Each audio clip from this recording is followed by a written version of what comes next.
ऑरेंजच्या आपल्या भरपूर साऱ्या व्हरायटी. आता ऑरेंजमध्ये आपण इथं या ठिकाणी 3 व्हरायटी लावल्या. पुढची जी सुरुवातीची आहे ती स्कारलेट ऑरेंज आहे, इथं सनसेट ऑरेंज आहे आणि ही जी आपण बघतोय ती जेन ऑरेंज आहे. ही आपण कंपनीच्या मागच्या 4-5 वर्षापासून व्हरायटी विकतोय.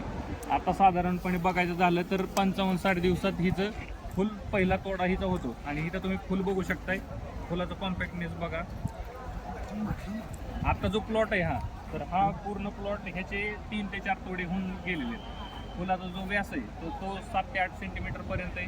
झाडाची सरासरी उंची 70 ते 80 सेंटीमीटर पर्यंत होते आणि पूर्ण दोन्ही पण सीझनला व्हरायटी चालते. शेतकऱ्यांनी ह्याची लागवड गणपती, दसरा, दिवाळी तसेच जी लगीन सराईसाठी सीझन होतो तर त्या सीझनसाठी लागवड करायला काहीच हरकत नाही. आणि जी आपली पुढची जी व्हरायटी स्कारलेट ऑरेंज तर ती जी व्हरायटी आहे ती कलकत्ता सेगमेंटला आहे. लागेल की टिकू शकेल का? काही अडचण नाही, कारण आपण ऑलरेडी आपल्या भागात इथं प्लॉट देतोय.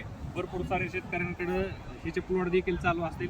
बारामतीच्या एम्प्लॉईला सांगून आम्ही तुम्हाला त्या ठिकाणी त्यांचे नंबर, तुम्हाला शेतकऱ्यांचे नंबर देऊ शकतो.